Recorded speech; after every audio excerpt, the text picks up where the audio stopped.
বিপ্রর বন্ধুরা, সবাই কেমন আছেন? আমি খুব ভালো আছি। আজকে একটা সাধারণ রেসিপি নিয়ে হাজির হয়েছি। রোজ রোজ সাদা ভাত খেতে ভালো লাগে না, তাই একটু ভাতটাকে একটু জিরা দিয়ে জিরা রাইস বানিয়ে ফেলছি। দেখুন, প্রথমে গরম ভাতটা 80% সেদ্ধ করে নিতে হবে। বাসমতি চাল হলে বেশি ভালো হবে।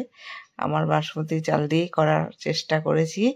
তারপরে ভাতটা মাড় ঝরিয়ে একটু ঘি দিয়ে মাখিয়ে নিতে হবে ভাতটাকে। এইবার কড়াইতে একটু সাদা তেল আর একটু ঘি দিয়ে তারপরে তেজপাতা আর এক বড় চামচ জিরে দিয়ে সম্বার দিতে হবে। দিয়ে ভালো করে একটু ভাজা ভাজা হলে কটা কাঁচা লঙ্কাও দিয়ে দেবেন। দিয়ে ভাতটাকে ওর মধ্যে আস্তে আস্তে ভাজতে হবে, হালকা আঁচে, বেশি আঁচ দেওয়া যাবে না। ভালো করে ভাজতে হবে।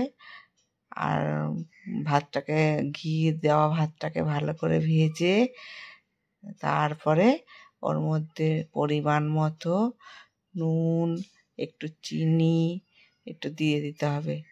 দিয়ে ধিমে আঁচে আস্তে আস্তে ভাজুন। দেখুন, ভাতের সেন্টটাও খুব সুন্দর বেরোবে। রোজ রোজ সাদা ভাত খেতে ইচ্ছে করে না। আর এটা একটু চিকেনের সাথে হলে তো আরও ভালো হয়, কিংবা পনির দিয়েও ভালো লাগে ভাতটা খেতে।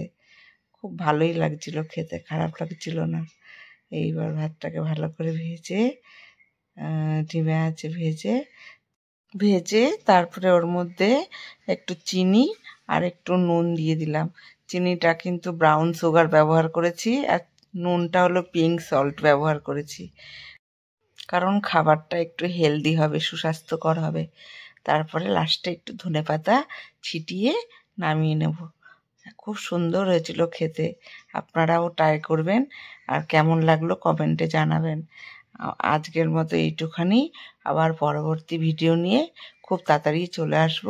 সবাই ভালো থাকুন, সুস্থ থাকুন। আজকের মতো টাটা।